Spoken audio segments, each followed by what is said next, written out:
Izin saya menyampaikan terkait dengan masalah video viral yang kemarin antara kami dari perusahaan rokok dengan Bea Cukai. Perlu saya sampaikan, ada 3 hal yang perlu saya sampaikan untuk kesempatan kali ini. Yang pertama terkait dengan masalah perizinan. Perizinan rokok yang kemarin itu rencana mau diamankan oleh Bea Cukai itu adalah sudah resmi.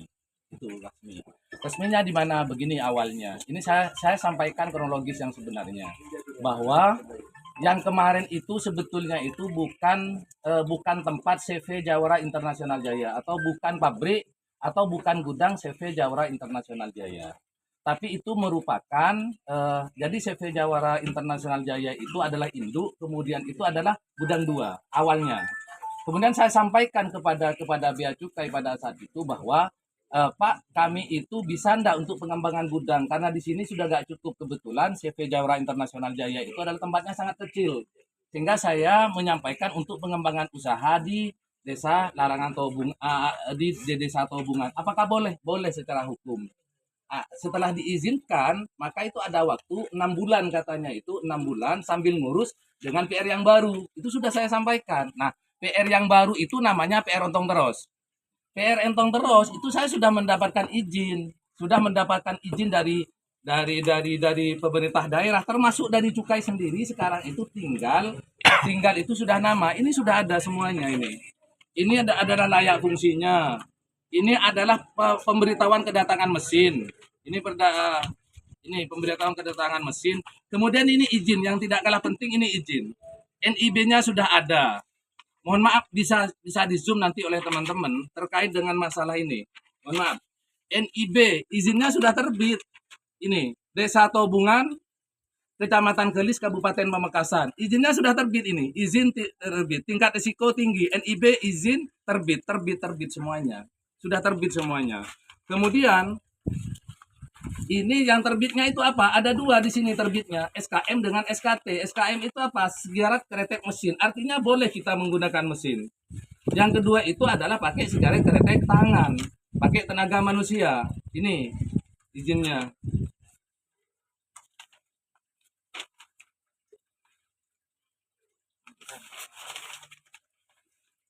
Depannya.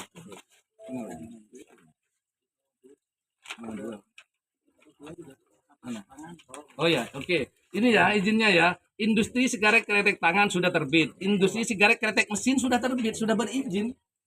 Nah, setelah itu kami mengajukan trial. Trial itu berdasarkan apa? Berdasarkan surat yang kami sampaikan karena kedatangan mesin. Maka kami trial. Trialnya seperti apa? Bukan tiap hari. Trialnya itu diberi kesempatan kepada ini nih. Ini ada trial ketika misalnya dia itu tidak bekerja di luar. Trialnya kapan? Kebetulan kemarin Minggu, makanya di trial hari Minggu. Ini coba, kamu itu kemarin yang sebelum hari Minggu kerja enggak di situ? Enggak kerja. Yang kerja itu cuma Minggu kemarin karena waktunya cuma pas hari Minggu. Jadi trial sifatnya. Jadi ditaruh di situ, di gudang, tahu-tahu itu ada BC. Suruh bawa ke suruh masukkan ke mobil, mobilnya dibawa. Nah ini apakah benar? Gak boleh itu. BC itu gak boleh seperti itu. Kalau misalnya sudah prosesnya mau dijual, kemudian apalagi sudah di packing, itu yang tidak boleh. Kalau misalnya itu polos, itu loh, itu masih trial, dipaksa suruh masuk, setelah itu mau dibawa sama orang-orangnya. Itu yang pertama terkait dengan kronologis. Yang kedua itu terkait dengan perizinan ya. Kemudian setelah itu saya ditelepon oleh mereka, kebetulan ini catat ya. Ontong Terus ini bukan milik saya. Ya, Ontong Terus itu bukan milik saya. Yang CV Jawara itu milik saya yang sebelumnya sebagai induk dari Ontong Terus. Ada izin dari Bea Cukai pada saat itu maksimal 6 bulan. Ontong Terus itu sampai 1 tahun nggak selesai loh, hampir 1,5 tahun, lebih bahkan nggak selesai. Padahal janjinya itu 6 bulan. Masa? Hah? Dari Bea Cukai bilang pada saat itu tuh 6 bulan selesai gitu loh. Ini nggak selesai. Nah, setelah itu ini telepon, ini mohon maaf, ini telepon, ini bukan pekerja, ini cuman mandor di sana yang misalnya nanti ada apa, nanti mengeluarkan mobil, masukkan mobil dan lain-lain, bersih-bersih dan lain-lain. Ini Pak siapa Pak? Pak Hosen. Ini Pak Hosen, ini mandornya. Setelah itu telepon saya, Pak, ada orang mabes. Orang mabes kata saya itu. Pas saya posisi di sini di kantor pusat. Ada orang Mabes, berarti asumsi saya kalau Mabes itu dua. Satu Mabes Polri, yang kedua itu adalah LSM kata saya. Iya kan? For Mabes, Forum Madura Bersatu. Atau Mabes KPK kan ada seperti itu. Kata saya itu LSM, tak datengin, oleh gampang lah. Setelah itu saya koordinasi dengan Cukai loh. Pak, ada anu cukai enggak di situ? Enggak dijawab. Saya WA enggak diangkat. Enggak, saya telepon enggak diangkat, kemudian di WA enggak dibales. Akhirnya saya datang ke lokasi, saya telepon bagian Polres. Ada kegiatan Mabes Polri enggak di Pamekasan kata saya. Oh enggak ada, berarti bukan polisi. Satu-satunya berarti LSM nih. Kenapa? Enggak mungkin cukai hari Minggu kata saya. Karena libur gitu loh. Enggak mungkin polisi karena saya sudah telepon di ini. Takut yang saya maksud itu tadi kenapa saya itu takutnya di Mabes Polri, takut ada penindakan, rokok sudah keluar, rokok polos punya orang juga di situ ditembak oleh kita, kemudian anak-anak diamankan. Boleh seperti itu? Boleh Cukai melakukan seperti itu? Bukan nggak boleh. Akhirnya saya tanya, rokok apa? Rokok ini katanya. Oh, itu kan milik kita kata saya itu. Artinya nggak ada masalah, kan masih trial kan? Setelah nyampe sana, ini kronologis yang sebenarnya. Saya tanya, Pak, surat tugasnya mana? Kemudian surat perintah tugas mana? Surat perintah tugasnya nggak diberikan kepada kita. Ketemu di kantor, oh nggak bisa pak. Ya sudah kita manut ketemu di kantor. Setelah itu anak-anak itu dibawa. Saya nggak tahu dibawanya itu nggak tahu. Ini merampas kemerdekaan orang loh, pasal 333 KUHP. Orang yang ditahan dengan maksud tertentu tanpa dengan prosedur yang baik itu pidana loh, pasal 333. Kemudian yang kedua, di situ itu dia masuk ke pekarangan orang tanpa pamit loh. Kemudian bisa tanpa pamit ada surat perintah tugas. Di surat perintah tugas itu ada berapa? Ada dua. Coba Undang-Undang Nomor 8 tahun 81 pasal 33 ayat 1 di situ. Untuk penggeledahan itu wajib hukumnya itu ada perintah dari pengadilan. Pasal 33 Undang-Undang 881 atau KUHP. Harus ada. Nah, itu tidak ditunjukkan kepada kami. Setelah tahu ini orang tuanya nangis baru saya kejar. Ceritanya begitu. Setelah saya kejar jangan dibawa, rokoknya bawa kata saya. Silahkan kalau mau dibawa rokoknya kata saya itu. Kemudian setelah itu saya tanya ke ini sebagai ini. Ini adalah kepala mekaniknya, Mas Imam namanya. Nah, saya tanya, anu apa? Trial. Kapan? Saya nggak tahu loh di situ itu ada trial. Beneran saya nggak tahu. Mas Imam kata saya itu tak tanya, kamu tuh trial apa bikinan? Cuma trial pak. Kemarin masuk enggak? Sabtu masuk enggak? Nggak masuk. Jumat masuk enggak? Nggak masuk. Satu minggu nggak masuk katanya. Ya kan? Akhirnya, nggak boleh dibawa ini. Nggak boleh dibawa, kata saya itu. Kenapa? Bukan saya menghalang-halangi penyidikannya, bukan. Saya itu ingin tahu dia itu aparat hukum, saya juga aparat hukum. Saya lawyer loh. Saya masih bertanggung jawab di situ. Ingat, dan ditulis, itu bukan milik saya. Ya, saya bertanggung jawab cuma di situ. Ya, saya bertanggung jawab sebagai lawyernya. Udah itu. Nah, setelah tahu bahwa ini adalah trial, nggak boleh dibawa loh. Orang trial mau dibawa. Nah ini kan pembegalan cara-cara yang dilakukan oleh aparat hukum kepada orang seakan-akan yang tidak tahu hukum kan. Ini pembegalan dengan cara seperti itu. Itu yang kedua terkait. Ah baru itu masa banyak. Saya orang yang tidak memberikan waktu, kesempatan kepada masa untuk tidak melakukan anarkisme pada saat itu. Orang ngomong saja, suruh bakar. Saya yang ngomong, jangan bakar. Ini mau digulingkan, jangan. Saya nanti yang kena, saya bilang. Ini saya aparat hukum juga. Saya lawyer, saya bilang. Akhirnya apa? Sepakatnya di situ, orang nggak dibawa, barang bukti juga dibawa. Kenapa? Itu sudah salah prosedur. Nah, sekarang yang ketiga yang paling penting. Ini kan masalah hukum. Bisa jadi kami juga dipanggil oleh Cukai. Kami juga siap menghadapi. Tapi mohon maaf terkait dengan ini, kalau misalnya ada dua langkah yang kita lakukan. Pertama, masyarakat akan mendatangi BC Madura. Itu satu. Yang kedua, kami akan lakukan langkah hukum karena masuk pasal 167, masuk pekarangan orang tanpa izin. Seandainya pada saat itu barang yang dibawa itu tidak sesuai, apalagi tidak ada surat perintah dari pengadilan atau surat putusan dari ketua pengadilan pada saat itu, kalau barang saya hilang mau laporan kemana? Di situ tidak ada loh. Pada saat penggeledahan itu ada kepala desa enggak kemarin? Nggak ada. Nggak ada. Ada pamung desa enggak pada saat itu? Nggak ada. Ini loh, biar jadi saksi semuanya. Bisa jadi kami akan dikriminalisasi, tapi akan tunggu juga. Kami juga akan melakukan langkah hukum. Kami akan melaporkan petugas kemarin yang datang ke sana itu masuk ke pekarangan orang tanpa izin. Pasal 50 di situ, selain pasal 33 ayat 1 di situ, ada pasal 50 pengecualian. Artinya kalau orang sudah bawa surat tugas, ada surat perintah dari pengadilan, ada surat penggeledahan dari pengadilan, pasal 50 KUHP itu boleh membolehkan seperti itu. Itu. Jadi ada 3 yang perlu kami sampaikan. Mohon teman-teman untuk menyampaikan imparsial. Jadi tidak memihak kepada kami, tidak memihak kepada BC. Silahkan tulis apa adanya, silahkan sampaikan apa adanya, biar masyarakat nanti yang mengadili. Itu saja. Itu Ontong Teros itu atas nama siapa? Ontong Teros itu atas nama Hasan. Pemiliknya ya? Atas nama Hasan. Pemiliknya atas nama Hasan. Pemiliknya Terus atas nama Hasan. barang-barang yang dibawa apa saja kemarin? Nggak ada yang dibawa. Nggak ada yang dibawa. Nggak ada yang dibawa. Nggak ada penyegelan juga. Jadi mohon juga ditulis. Nggak ada penyegelan di situ. Yang disegel itu adalah di luar, bukan mesin. Berarti petugas kemarin itu murni BC Madura atau pusat? Nah, pertanyaan saya di situ. Saya telepon ke sini, katanya itu nggak ada komunikasi dengan BC sini. Sampai ada yang bilang itu liar. Sampai ada bilang seperti itu. Kalau misalnya ada SPT, surat perintah tugas, kan disampaikan kepada kami. Ketika misalnya ada surat perintah tugas pada saat itu kan juga didampingi oleh BC sini. Kemudian ketika didampingi oleh BC sini itu kan harusnya juga didampingi oleh pihak Polres, takut ada apa-apa. Kan begitu toh. Pengamanan. Lantas kemarin ngakunya dari mana? Tetap BC, saya yakin dia itu orang BC gitu loh. Saya yakin mereka itu adalah tetap orang BC, orang pusat. Saya sudah tadi malam kan telepon saya, katanya mau ngopi, tak telepon balik, belum ada respon. Ngajak ngopi berarti ya? Saya ngajak kopi. Sampai tadi pagi saya.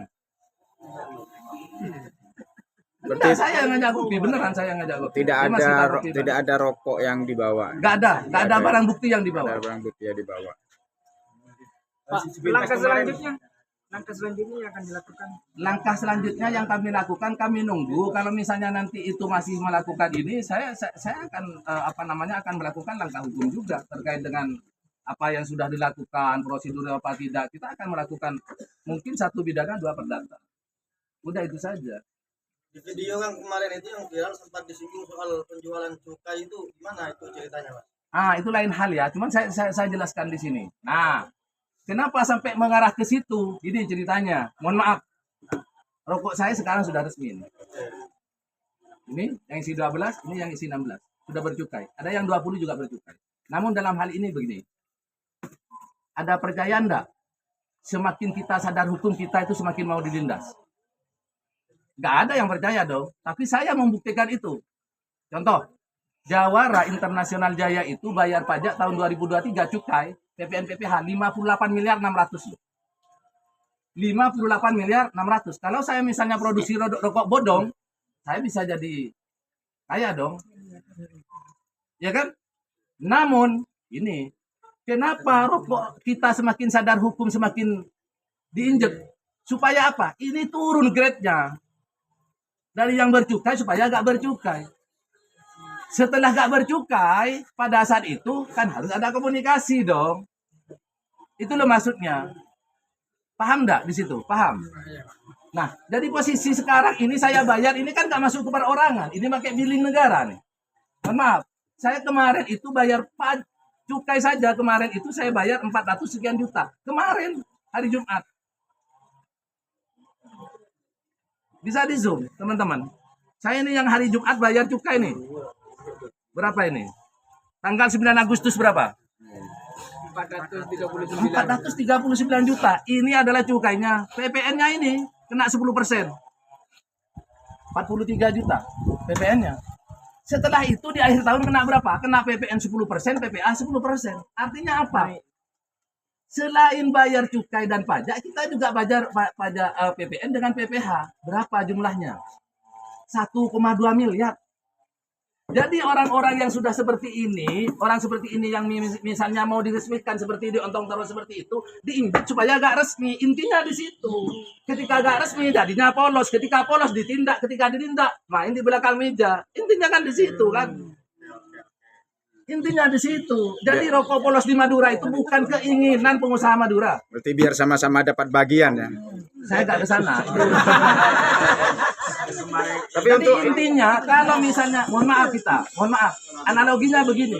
Kita naik sepeda motor. Oke, kita naik sepeda motor. Setelah naik sepeda motor seperti itu kita lengkap. Mau bayar nggak kita ke petugas? Saya nggak bicara polisi loh ya. ke petugas. Mau bayar enggak? Ya enggak dong, itu namanya lengkap. Ayo ketiga agak lengkap gimana? Ayo mediasi Pak, ayo Pak yang enak gimana? Lobby-lobby ya. Artinya lobby-lobby. Kira-kira SIM surat izin melanggar. Artinya mohon dicatat dan ditulis besar-besar dan garis bawahi secara besar juga. Kalau bisa garis bawahnya itu merah. Rokok Madura yang polos itu bukan dari pengusaha Madura itu sendiri. Diciptakan oleh oknum-oknum supaya di Madura itu menjadi sarang rokok ilegal dan rokok polos. Apa itu juga ada hubungannya dengan proses perizinan yang sulit? Pasti dong.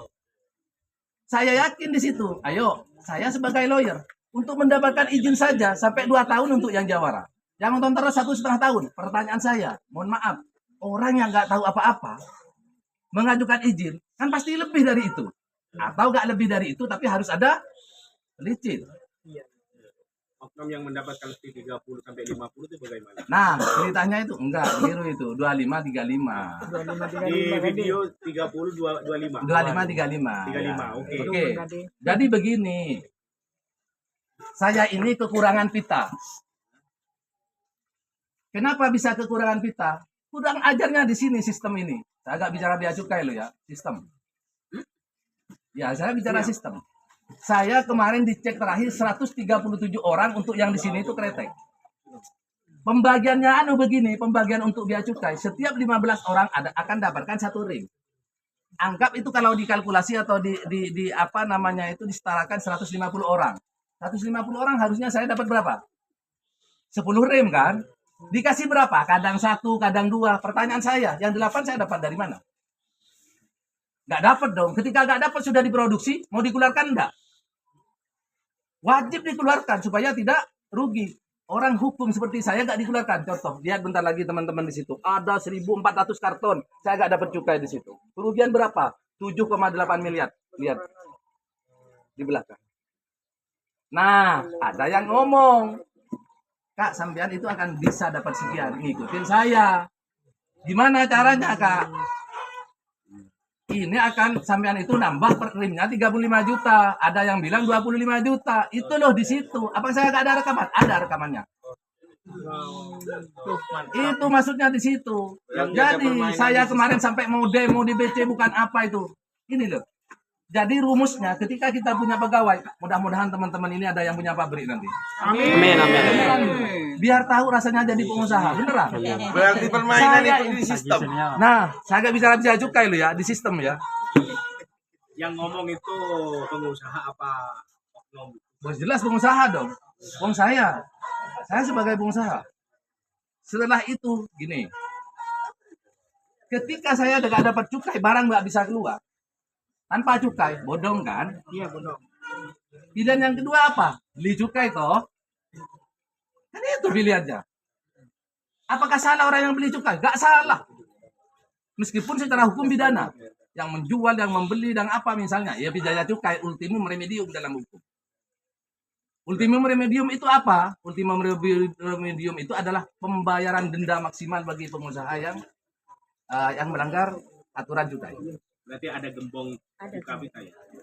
Saya nggak ke sana masih belum. Saya belum ketemu gembongnya. Kira-kira begitu. Kira-kira gimana perlu Saya nggak bisa berkira-kira orang hukum. Berarti Hukum pasti itu sudah. pasti. Ya begitu. Intinya saya itu diajak oleh orang supaya di situ. Terakhir siapa? Ini. Saya akan melakukan demo di BC. Pak, kami ini jumlah sekian. Sudah rugi biaya produksi. Sudah rugi ini. Selain produksi setiap anu itu ada berapa itu? Sudah miliaran itu. Ketika rugi seperti itu dikeluarkan jadi bodong, nggak dikeluarkan gimana? Akhirnya jalan pintas teman-teman yang di luar itu.